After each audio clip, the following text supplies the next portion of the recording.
As articulações, de modo geral, têm um papel fundamental em relação à execução de movimentos.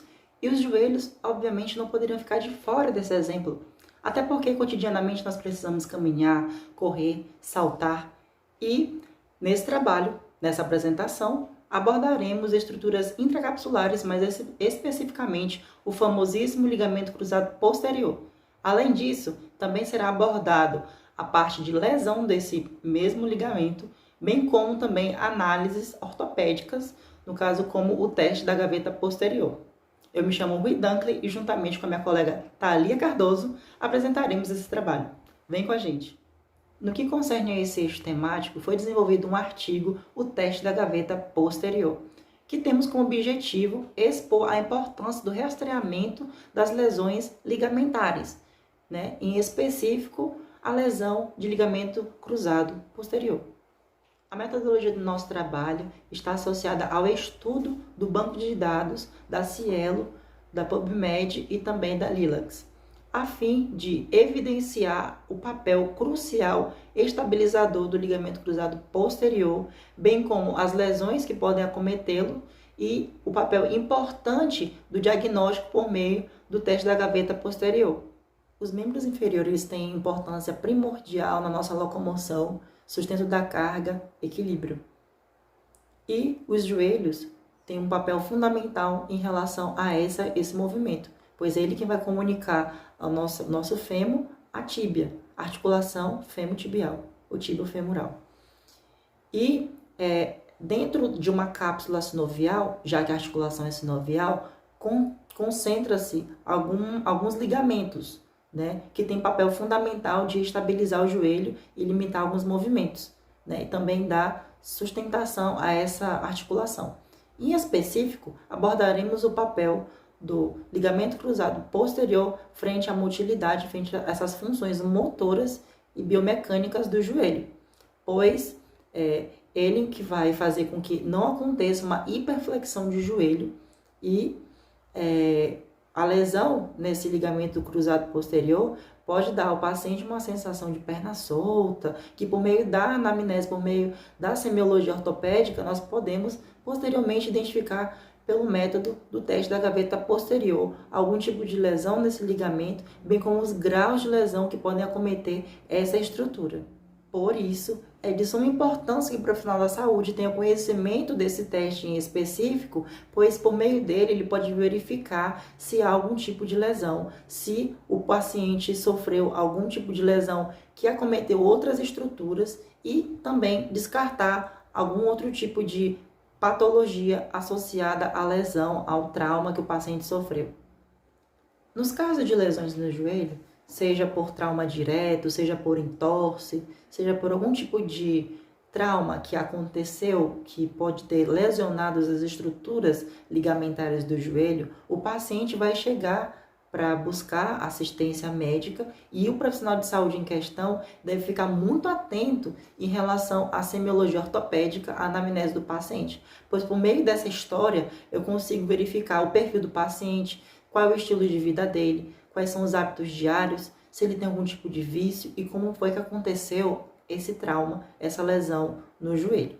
E também a gente pode, por meio dessa análise, descartar algumas hipóteses diagnósticas, como por exemplo, a gente poderia descartar algum tipo de avulsão, de alguma fratura, a gente poderia descartar também algum tipo de lesão que pode ter acometido outras estruturas ligamentares do joelho. Então, a gente tem que ficar atento aos sintomas, a sintomatologia do paciente, a história dele, para a gente abordar com a conduta correta esse paciente. Eu vou utilizar como exemplo o meu dedo. Ele é tortinho mesmo, porque ele tem um hiperafrouxamento de ligamento. Olha aí. Nós temos aquele mesmo caso dos pacientes que param, e ficam com o joelho assim meio projetados para trás. Então, um alongamento, uma maior elasticidade desses ligamentos. Então, eu vou utilizar o meu dedo como exemplo, e vou fazer essa comparação dessa articulação com o joelho.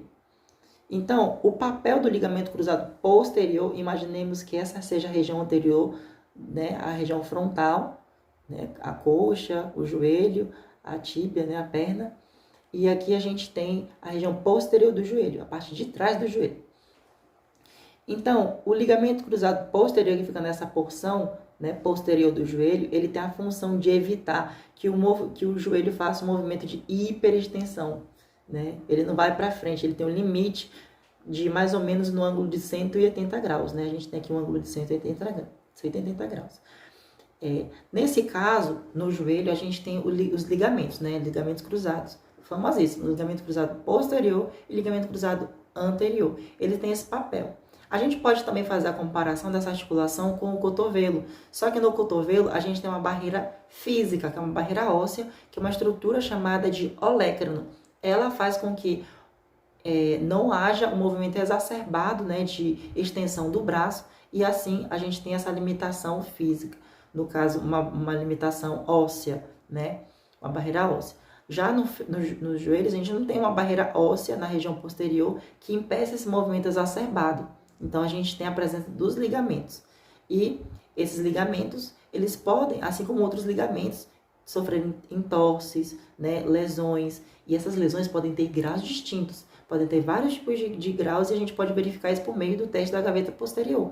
E aí eu vou verificar se tem grau 1, grau 2, grau 3, se existe grau 4, né, como alguns autores acreditam que exista, né, quando vai comprometer outras estruturas articulares desse membro. E a gente vai aplicar essa abordagem ortopédica na semiologia para finalmente verificar os níveis, né, dessas lesões. Que esse assunto vai ser melhor abordado pela minha colega Thalia daqui a pouquinho. Ok, ligamento cruzado, joelho, articulação, mas o que é um ligamento cruzado posterior? Qual é a função dele? O que é que ele faz? Rui. Então, o ligamento cruzado posterior, anatomicamente falando, ele tem uma origem no osso fêmur, na fossa intercondilar, né, desse osso, no teto do côndilo femoral medial. E ele vai se inserir no osso subjacente, no caso na tíbia, dentro de uma cápsula que é chamada de cápsula sinovial, onde tem um líquido sinovial que lubrifica essa articulação. E ele vai se inserir na porção central, no aspecto posterior do planalto tibial, em uma depressão entre os platôs tibiais, estendendo-se a cerca de 1 centímetro abaixo da superfície articular. Então, o papel desse ligamento é conter, né, fazer a estabilização do movimento de hiperextensão do joelho. Ele é um ligamento espesso em comparação ao ligamento cruzado anterior. Tanto é que, na maioria das vezes, dos casos, os pacientes têm lesão, né, nesse ligamento cruzado anterior, por ele ser mais fininho e ter menos resistência que o ligamento cruzado posterior. Mas o ligamento cruzado posterior também pode sofrer lesões e a gente pode identificar essas lesões por meio desse teste ortopédico, em especial, que é o teste da gaveta posterior. Agora, aprofundando um pouco mais a parte semiológica, o médico ele deve ser muito observador em relação ao perfil do paciente. Anteriormente eu falei sobre a questão do perfil do paciente, que é importante, mas por que é importante a gente saber? Pode chegar paciente de todo tipo, até mesmo psiquiátrico. Então, a gente precisa conhecer o perfil do paciente, pois às vezes aquele episódio de trauma é decorrente de uma outra situação, de uma outra condição do paciente. Às vezes ele precisa de um suporte de assistência social, ele precisa de um suporte em outra ramificação da saúde, como a psiquiatria. Então, a gente tem que avaliar esse paciente para a gente poder, né, evitar que futuros traumas que comprometam, no caso, as funções motoras, possam vir a acontecer novamente. Agora, em relação a essa semiologia na prática, a gente precisa verificar os dois membros do paciente em relação ao teste da gaveta. Por quê? Porque, como eu usei como brincadeira inicialmente exemplo, o meu dedo para exemplificar a articulação do joelho, existem algumas estruturas no joelho que podem ser de anomalia congênita. Cotovelos que já nascem em varo, joelhos também que já nascem em varo ou em valgo. Então, precisa verificar o outro membro primeiro, a anatomia dele, para a gente poder, então, fazer a comparação com o outro membro.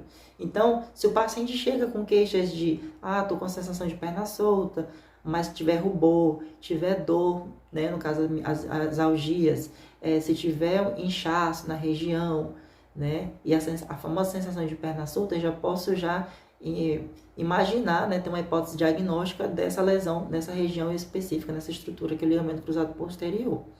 Então, vou sempre avaliar, fazendo a comparação, né? Se o paciente me chegar, eu tô com muita dor, sensação de perna solta e toda a sintomatologia de lesão do ligamento cruzado posterior, eu vou fazer a comparação, né? Primeiro com o membro rígido, para depois entrar com o membro que trouxe o paciente com queixas desses sintomas. Então, é importante que eu faça essa análise, essa verificação e, por fim, né, realizar o teste da gaveta posterior, que daqui a pouco, né, a Thalia vai trazer de uma maneira bem explicativa na prática de como funciona o teste da gaveta posterior. E, por fim, esse trabalho foi muito importante para a gente compreender a importância dos testes ortopédicos frente, né, às lesões que podem estar comprometendo essas articulações, e, em especial, o teste da gaveta posterior, bem como também identificar, relembrar, reestudar a importância, né, da anatomia funcional, né, na biomecânica do joelho, né, todas as estruturas intra e extracapsulares e, mais especificamente falando, do LCP. E esse foi o nosso trabalho. Agora eu vou passar a fala para a nossa colega Thalia Cardoso, pois agora ela vai demonstrar na prática como funciona o teste da gaveta posterior. Vem, Thalia, e dê uma aula para a gente. Obrigada. Agora eu vou executar o teste da gaveta posterior. Primeiramente, é necessário que o paciente esteja em decúbito dorsal, com os membros inferiores estendidos e relaxados. Vamos realizar o exame no lado não afetado e depois no lado afetado. Nós vamos flexionar o membro em 90 graus, certificarmos que o dorso está em 45 graus. Vamos rodar medialmente o pé do paciente e então o examinador se senta sobre o pé, com o intuito de estabilizá-lo.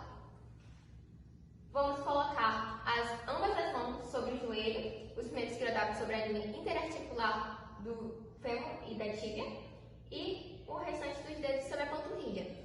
Então, vamos realizar o movimento antero-posterior, empurrando a tíbia. Esse teste foi um teste negativo, mas se caso a tíbia se move ou roda posteriormente de um modo excessivo em comparação ao lado não afetado, é um teste positivo.